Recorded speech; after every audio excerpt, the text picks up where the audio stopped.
Okay, sorry. You're live. You're ready. Let's do it. Okay, everybody, this is Romi. I'm with the real Romi. I am the real Romi, and I am with Thebrosfresh. What's good, everybody? What's good? What's good? It's all one word. Yes, one word. It's all capital one word. Okay, we're not word. separating it. Yeah, we're not gonna do that. Okay, why?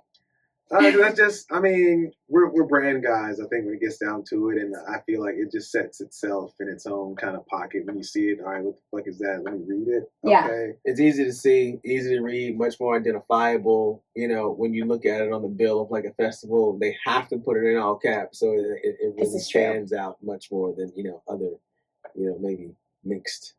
Yeah. Capital, lowercase names. And I feel like if we put spaces, it'd just be too fucking long. Facts. I was trying to look it up in spaces. Nah. And then I had to...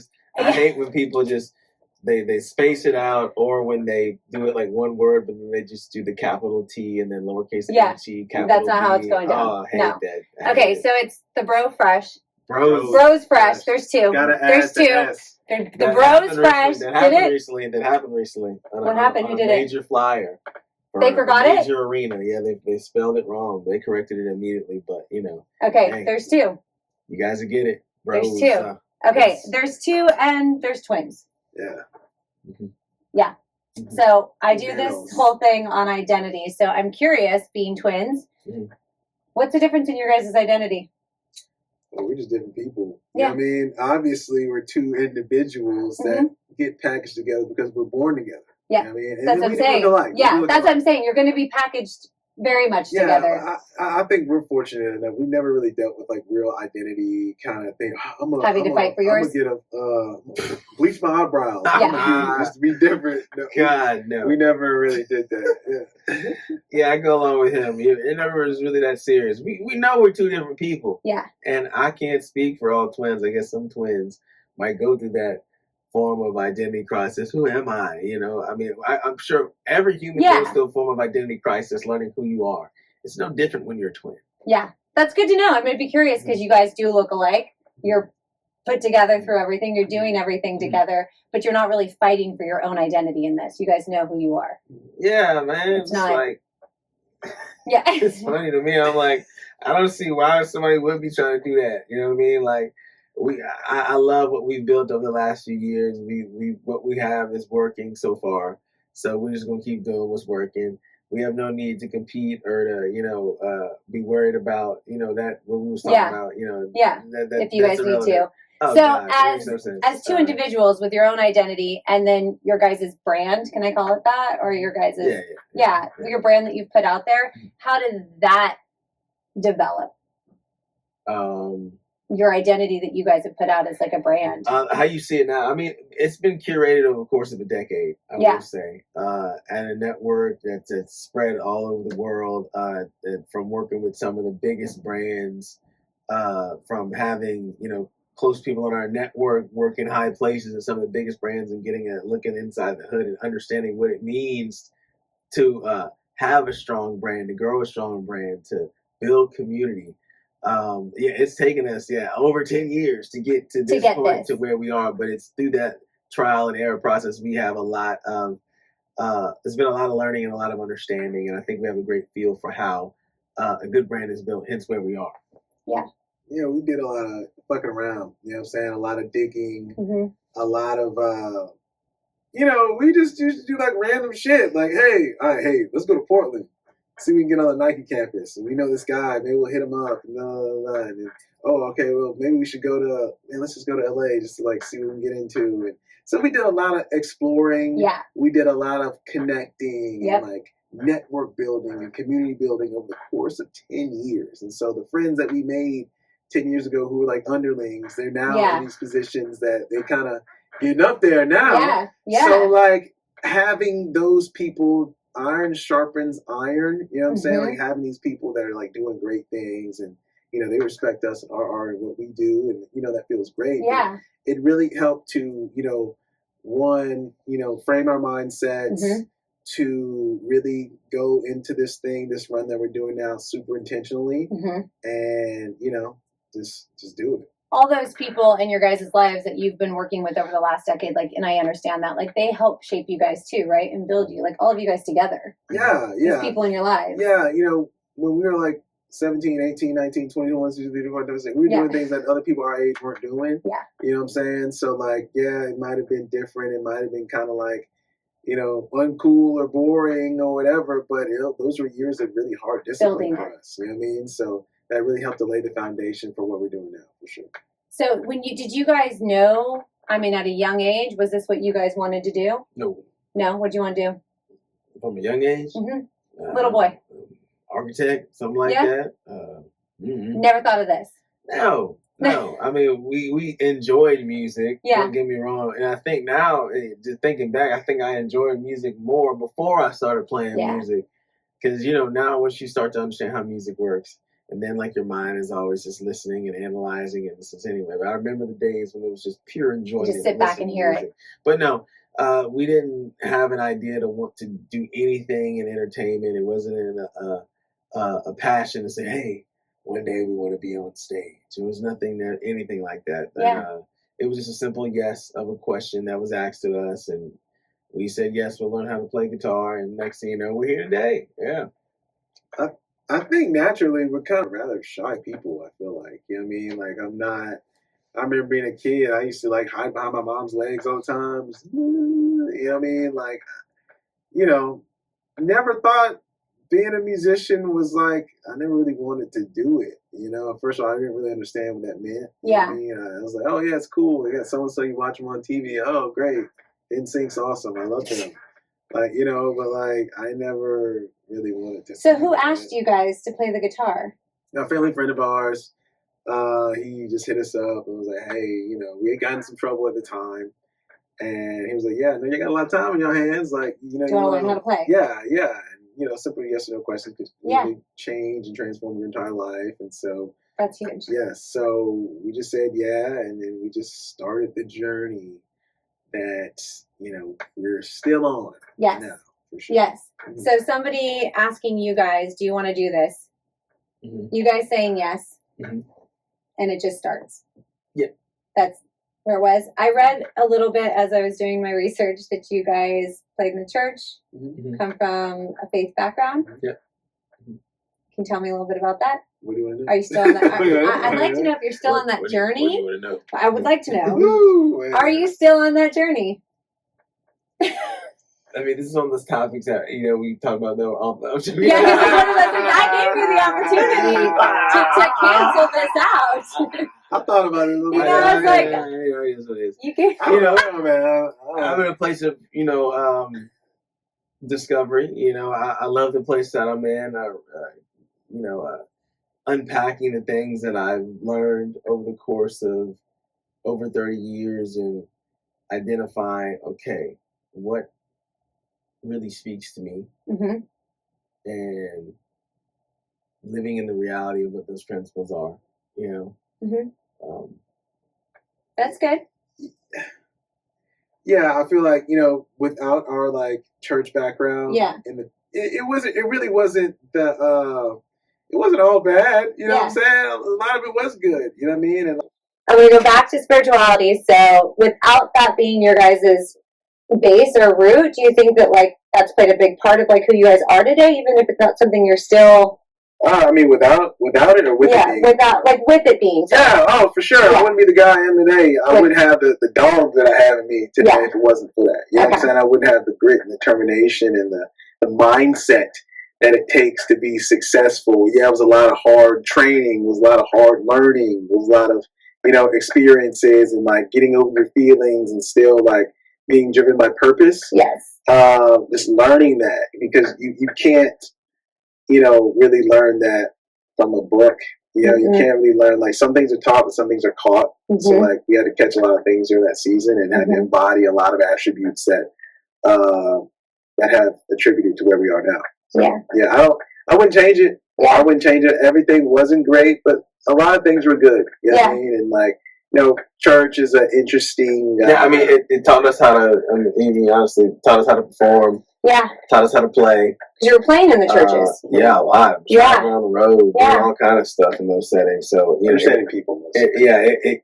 Understanding people on deeper levels. Mm-hmm. So it was a lot of great training for that. And we became better musicians in that season. Like you said, that was when the dog was built in that setting. Like, it really. I would say, it really wasn't less about music development and more so about personal development. Yeah. You know what I mean? Because, I would say church and Christianity, it is kind of, there's layers to it. You know what I'm saying? Mm-hmm. And some stuff I really don't rock with now, just like, if someone were to ask me, no one really asked me. Yeah. So I just keep my mouth shut. Except for I'm me. not going to I come in and ask you. beat my drum and just voice what I think. And because who really knows anyway? Yeah. Who really knows? So, I just, as I'm researching, I am a person of faith, this. And so I'm always intrigued by people's spiritual journeys, right? It's interesting to me. Yeah. It's been a big part of my life and shaping my identity. I've come away from it. I've come back to it. I've been all over the place with it. So whenever I read something like that about somebody, I'm always curious, like, where are you at on this, I on love, this journey? I'll tell you what, the person of Jesus Christ is very interesting to me. Like, just historically. Yes. And, I... Just objectively. Oh, yeah, it's awesome. Yeah, like... objectively, the character of... Yes. That individual is just interesting. Yes. I mean, personally. So I did an interview last night, and that's exactly what I said when he was asking me about my faith. And I said, I personally I love what Jesus did. I love his message. I love this person I've read about and I've explored and understood. And so that is my connection to it. It's just like, this guy's so cool. And he would have loved me. And I really love what he came to teach. PR sucks. Though. Yeah, his PR sucks. That's a good way of saying it. His PR team, his staff is terrible. But he loves them anyway. But he loves them anyway. He does love them. I love them too. I love the staff too. You know what I'm saying? But there's always that's the best way of saying it if I've ever heard it. He was cool. He needs a new PR team. That's just like put it there. There's always hope. That's the best way I've ever heard it, honestly. I mean, that's how it is. I mean, like, the product is great. Yeah. You know what I'm saying? It's just... the representation. This commercial is terrible.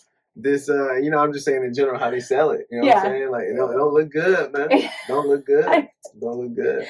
However, it doesn't look good when you critically think. Like, when you critically... Yes. Yes. Like when you, when you critically think about everything, it just doesn't, it doesn't look good. No, I'm there with you guys. So that's why, I think sometimes when people see different people cool and edgy and all these things, like, they don't always know their faith or their walk or what they think. So I'm always intrigued to ask. Like, a lot of people... I don't think some people really care that much, honestly, but people that do, I guess, I'm like, people care? Sometimes it's a part I of... guess so. It can be a part of somebody's... journey or identity. Like it could be beyond without it. If it wasn't for that, we would not be people today if it wasn't for that. So it's a valid part of, like, the development of who you guys are as men and as artists, as fathers. Like, I would say it played some role, right? 100%. In your history. So you guys also have a nonprofit called Tank Proof. Yes. Can you tell me a little bit about that? Yeah, Tank Proof started 13 years ago, and it gives swimming lessons and food security to kids who need it most in places all over the country. So, of course, our home base, where we're from in Louisiana, but here in Austin, and the Dallas-Plano area, LA, SF, up in the Northwest. You have it in all these places. Yeah, going so we on. we activated those different places, and so it's been. I think it's our life's work. Is it?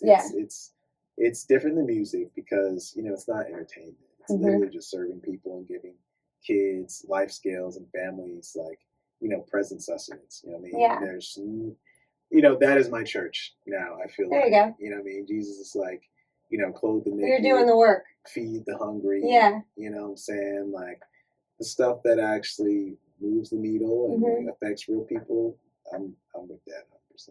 You guys are out there on the weekends, right? Being a part of this? Every Saturday. Every Saturday. You're out there when you're here. Does this take over majority of your guys' time in life? Or no? I mean, no. I mean, it can't.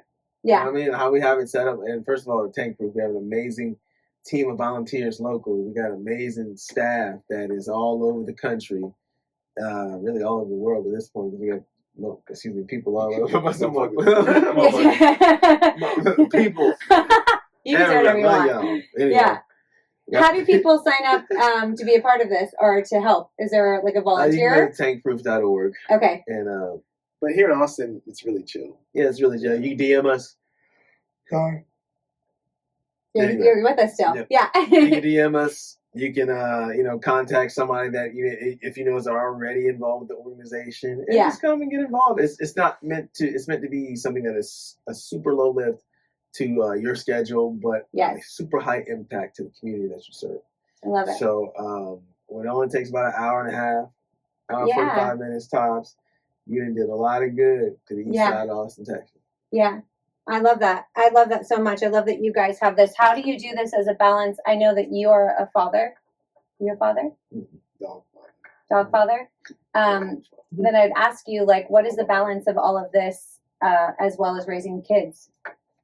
I don't know. No? Like I think about it, but I really don't because, kids learn so much by modeling. Yes. So I just want to make sure, like, they'll see me at shows, or they'll see the shows that they can come to, they'll come to, or like, whenever we are serving, I want them to see us serving. Do they come out there with you guys? Yeah, sometimes they do. A lot of times they do because that is important to me. Yes. You know what I mean? Because again, kids replicate what they see. Yes. And so if they, come in contact, okay, well, this is just a part of life. Like serving people is just part. It's not a big deal. It's not, something you get a pat on the back for doing. It's not a overly special is part thing. Of It's like brain part of it. Yeah, it's part of the human existence. I mean, we help people. That's what we do. Yes, you do.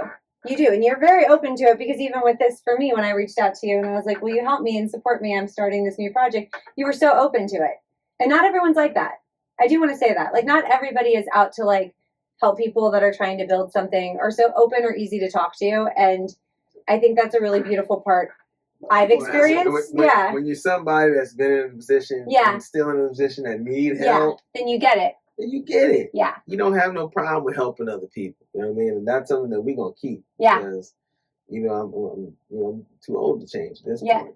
I feel the same way. And when anyone asks me to volunteer or help or do something, I always will do it, no matter where I'm at in my life, right? And so this is one of those seasons, and I have a few friends that are starting new brands and new businesses, and I was talking to them recently, and they're like, you just got to call up everybody and start asking. Yeah. And that's how it works. Like, hey, I did this or this. We're all just going to help each other. And so you guys being out there helping the community, helping other people, like, that's a big part that I love that you said you don't want to lose. Oh, no. I mean, some people do. Some people get to the point where they forget, and they forget. Yeah, that is a reality in this business that we've heard the stories of. We've seen it, in certain forms of fashion, but we know that this helps us to have a firm grip of reality. Yeah. Because I feel like, at the end of the day, we just making music. Yeah. We ain't curing cancer. We ain't, doing advanced math and rocket science and nothing like that. We're just making people feel good and helping them to hold on to special memories encapsulated in time. That's all. Yeah, but that right there, like making music that makes people feel good, it is the people that are struggling with cancer and that are struggling with their work, that like that actually is the only thing sometimes that does help. It's a special call. It's a special call, yes. Yeah, I just gotta I gotta simplify it. You know what I mean? Like the way that my brain works, I gotta put it down, no matter how complex it is. If I break it down to the simplest form, then I can understand it better. So like that's just how we kind of understand it. You know what I mean? I try not to overcomplicate it. Yes. I try to. The music is such a spiritual thing. It's we know it is already. I know it is. Yeah. We don't know from whence it came. That's cool. That's fucking cool. But like, this is just what we do. It's a job. Yep. Right now, you know what I mean? Yeah. And there is a sacredness to it, and we don't take it lightly. We're just grateful that we can do this and get paid for it. I mean, that's like the goal for any of us, is to do what we love and get paid for it. So the fact that you guys have the ability to do this, that's a blessing, right? You get to do this. Yep. you're doing what you love. You're having fun with it. You're giving back. You guys just released your EP, right? That is like your latest thing. You guys are playing the big shows all over town. I found you guys because friends of mine invited me out to your show. Friends? I got a few friends, like one or two. Which ones? What are their names? My friend Chelsea Hell. Hale? Mm-hmm. Chelsea Hell, Sean Hell, I don't know. Chelsea and Sean. Shout out to Chelsea you and guys. Sean. There you go. They're in the music scene here, and they were like, come out to a show the guys are playing, and I was like, I don't know who they are. I looked you guys up, and I was like, these guys are so cool. And then I realized everybody I knew was following you guys, and then everybody I knew was posting you guys up on their social media from that. I can never say it. The Rivian. Oh, Rivian. Yeah, the Rivian event. Yes. It was like all over. Yeah. And I was like, okay, well, these guys are like everywhere right now. So I want to I want to tap in. Who are you? It's an interesting thing. Who are you? And again, I'm 34 years old. We've been doing this for a few years now, like four-ish years, and I just think remember when no one really gave a shit. Yeah. So I am still grateful. All this stuff is like, oh really? People know us? What? You've got this buzz going, right now, and you got to enjoy that. There's a nice buzz, especially in this city. I would say in Austin right now. There's definitely you guys are there. You're in it. Yeah, we're getting our hands around. You are. You're in it right now, and so this is the moment where also identity can be shaped and it can be changed and it can transition. When you're in a season like this, it's an interesting place. You guys are. And I think the biggest thing is just to be aware of it, because again, we're not trying to change drastically into douchebags. Not overnight, at least. No, you heard it here. No, but slow transition. But seriously, it's we just want to have a firm grasp of where we are. I like who I am now. I really don't feel like changing that much. Honestly, I enjoy who I am in the moment. I do believe in adding more positive qualities to make my life more efficient and progressive, of course. Yeah. But, as far as, changing myself drastically, that's not in the cards. I mean, not really. I mean, nothing's out of the cards, but I'm just saying that where I foresee things going right now, I enjoy the direction that we're heading. I enjoy the process that we're in. And obviously something is working, so we're just going to keep doing what it is. We're not overthinking it. Don't overthink it. Just be in it. You got to just write it. Yeah. So what is there, if you're just in the moment, you guys are just in this, enjoying it, living it, grateful for it. Is there a vision for it? Yeah. I mean, our goal is to, we know music is just a means to the end. At the end of the day, it's a great outlet to be able to, speak to people on a broader scale. And the good thing about us, like I said, we already got my life's work. I ain't like everybody else. I already know what I'm going to be doing. I got tank proof. Yeah. So our goal is to continue to expand this and make this as big and impactful as we can to create even more change and impact in the communities that we serve. That's the goal. Yeah, the consistency is the hard part. Yeah. The consistency is the hard part. Anybody can start something. Yes. But to be consistent in something, that is That's one of my questions is how do you push through on those moments where you guys are like, I don't want to do it anymore? How do you not push through? How? I have no choice. Well, tell the people that are quitting. Tell the people that are quitting.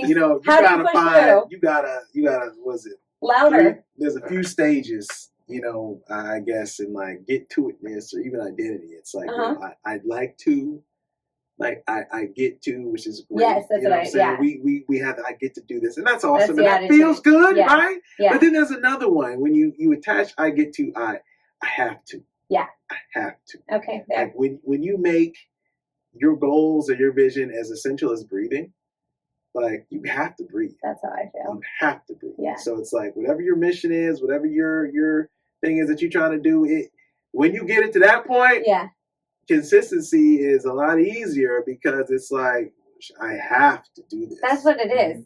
I say that all the time. You know this about me. I coach clients and I coach women, and I'm always telling them it's the consistency with it. If you want it, you just don't stop. It's non-negotiable. It's not even on the table.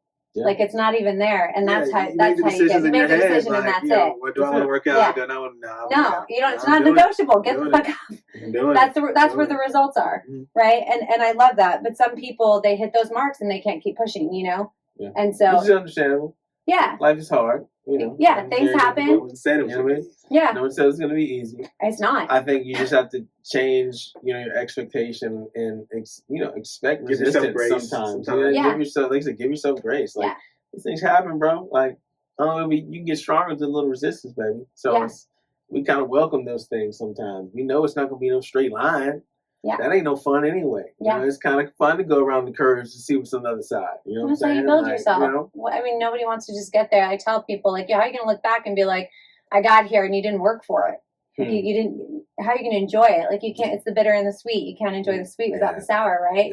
You can't enjoy it if you don't know what you have no heart. You have no baseline. Right. You got to have it in order to actually enjoy it. You have to experience the baseline. Yeah, and, for sure. Which means when you guys feel the good, you're feeling it real deep. Exactly. Like, oh my God. Yeah. When the good hits. Oh man, dope hit. That dope is the best. That's the best dope hit ever. Right. Man. It is. Yes.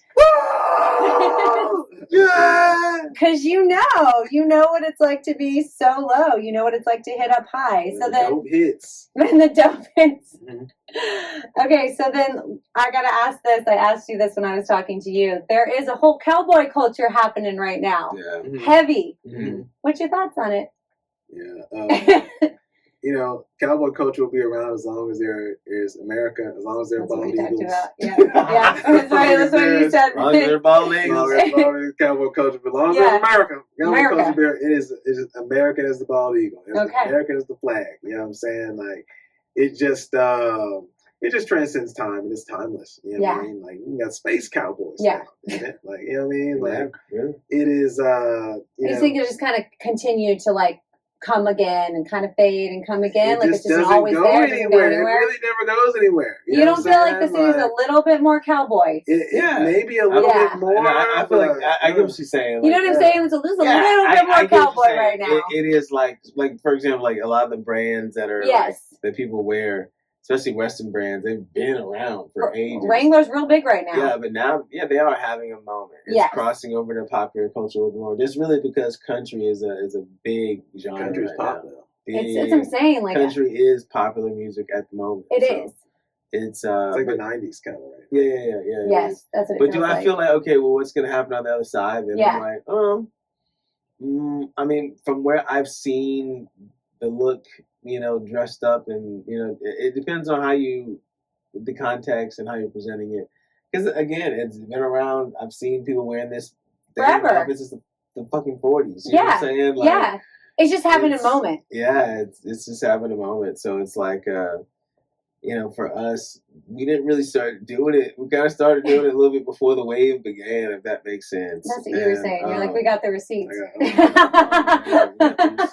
I mean, the reason that we started doing it is because we were looking for a reference to kind of make us stand out. So we were looking at like 70s R&B groups and studying those. This is what I wanted to know, is how you guys created this whole look. Yeah. So we were just doing the deep dive in archives. One of the things that we like to do. We're researchers. So we're like 70s R&B groups from like Earth, Wind and Fire to the Gap Band. And we're like, oh shit, like these guys are wearing cowboy hats. But man, they're doing that a lot. But they're doing R&B music. And like, we were playing with a trio at the time, and they were playing with a trio, and we're like, oh man, like we see a lot of similarities.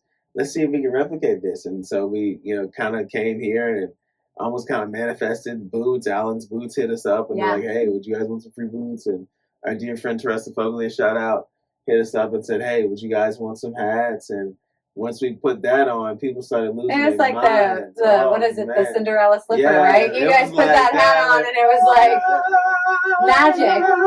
Yeah, I mean, you guys in your cowboy hat and boots, I mean, it's a whole thing. It works. I am a child of the 90s. It does feel like that. Yeah. I told you, I grew up in the industry. My mother, my stepmom's from Jackson, Mississippi. She was a songwriter. We grew up with R&B and country. Yeah. Like, that was my childhood, right? And so it is having a moment right now. Yeah, it is. I'm watching the city and I'm like, I know none of you have been on a horse, but we're having a moment, okay? We're having a moment. And that's okay. It's like you said, it's America. Yeah, it's kind of like cosplay for a lot of people, too. You know what I'm saying? People are like, what do you like? I look like this. I probably look like this 90% of the time. I look like this. This is how I leave my house. Yes. You know what I mean? So, like, it's... but you guys, so we're clear for anyone watching, don't make country music. No. Now, because of our aesthetic, we do have like some country adjacency. Like, they invite us to the CMTs every year. Yeah, and, like, because of So we're gonna be some fresh motherfuckers on the red carpet. You know what I'm saying? Like, opening for a country band for New Year's Eve. Yeah. For a country band. Oh, you are on New Year's Eve? Okay. Mm-hmm. Where's that? At the Dickies Arena in Fort Worth, Texas. Yes. See, they're grabbing you. Yeah. I mean, like for us, it's just like I think they like us because we can play it too. Cause obviously, if you come to a show, you gonna get what you gonna get. It ain't gonna be no, straight ahead country music. I mean, that's just not our sound currently. Yeah. And what is your sound currently? I mean, we're still developing it. I just sound like a mix of like black yacht rock with like some 90s R&B and you know what I mean. And you took me back to some MTV music video some Boyz time. II Men type, you know what I mean? Like with alternative in there with some Lenny Kravitz and you know what I mean? Yeah. You know what I mean? You know, it's a mixture of some things, but it's like I guess it feels like us right now, and we're creating that sonic signature. However, like I was saying, it's I mean, it ain't nothing that we overthinking at the moment. Yeah. You know what I mean? It's gotta feel right. It's gotta feel natural. Yeah. I want to come. I want to come hear you guys. That is on my list of things. I've been playing the music. I'm listening to it. Yeah, okay. And I'm loving it. It's a lot of fun. It makes me move. It makes me want to dance. Like I enjoy it. So I'm grateful for it. Biggest kind of inspiration to both of you. Like musically. Is there one? Like Prince, Michael Jackson, like. Yeah. Again, we said NSYNC 5 times. Yeah, and you loved NSYNC. You mentioned NSYNC a few times, so that was a big part of it. So you've thrown NSYNC in there. Can't wait to meet one of them. I met Justin. Really? I did. I was a little baby at the Grammys, and we were on the elevator, and I was like, I think I was like 17 or 18 in high school. Yeah. My mom's like, "Oh, Jimmy Justin." I was like, done. It was done. It was NSYNC. It was NSYNC Justin. Oh God! Yeah, it was the Backstreet Boys. It was way back with the curls and everything. Yep. It's gonna be made. Justin. Yeah. My mom was there. I would have just dropped the dress, but I was like respectable. I was. I had to pull it together. That's good. But that's the generation we grew up on them, and they're so fucking talented. They're great, man. Yes. Like you gotta get music. Anyway, Yes. You can go back and forth like Stevie Wonder and like. The Isley Brothers. Eagles.